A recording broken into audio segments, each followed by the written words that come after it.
نے کہا کیا میں نے نہیں کہا تھا کہ تم سے میرے ساتھ صبر نہیں ہو سکے گا؟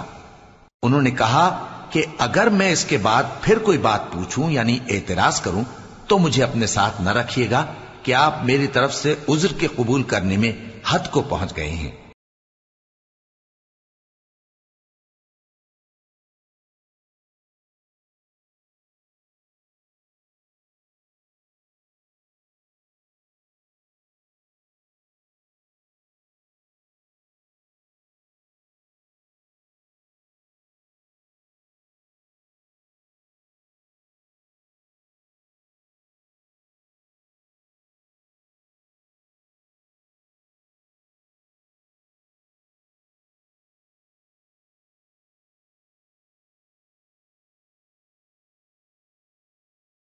پھر دونوں چلے یہاں تک کہ گاؤں والوں کے پاس پہنچے اور ان سے کھانا طلب کیا۔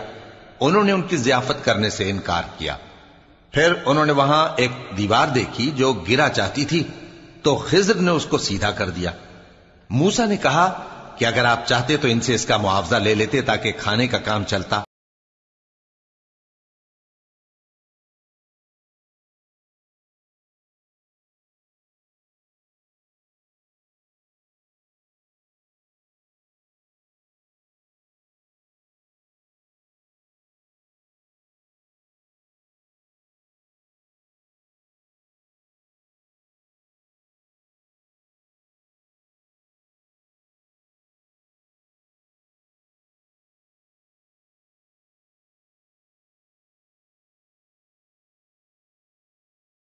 خضر نے کہا کہ اب مجھ میں اور تم میں علیحدگی، مگر جن باتوں پر تم صبر نہ کر سکے میں ان کا تمہیں بھید بتائے دیتا ہوں کہ وہ جو کشتی تھی غریب لوگوں کی تھی جو دریا میں محنت کر کے یعنی کشتیاں چلا کر گزارا کرتے تھے، اور ان کے سامنے کی طرف ایک بادشاہ تھا جو ہر اچھی کشتی کو زبردستی چھین لیتا تھا، تو میں نے چاہا کہ اسے عیبدار کر دوں تاکہ وہ اسے غصب نہ کر۔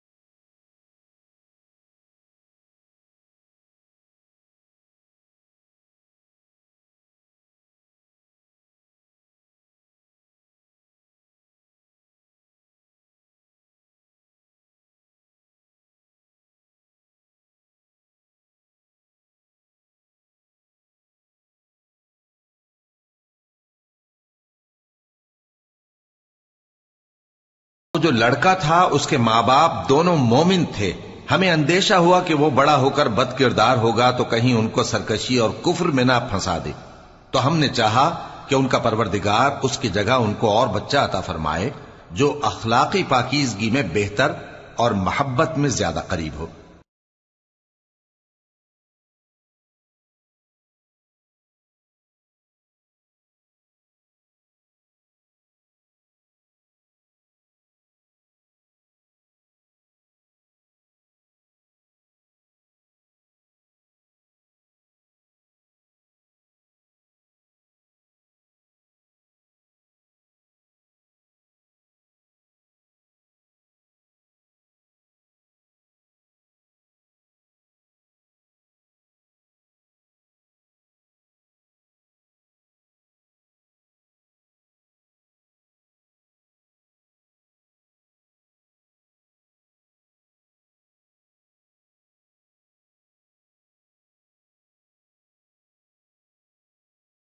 دیوار تھی سو دو یتیم لڑکوں کی تھی جو شہر میں رہتے تھے، اور اس کے نیچے ان کا خزانہ دفن تھا، اور ان کا باپ ایک نیک آدمی تھا۔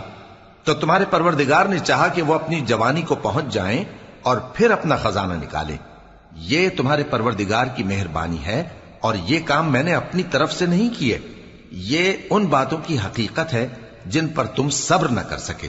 وَيَسْأَلُونَكَ عَنْ ذِي الْقَرْنَيْنِ قُلْ سَأَتْلُو عَلَيْكُمْ مِنْهُ ذِكْرًا۔ اور تم سے ذوالقرنین کے بارے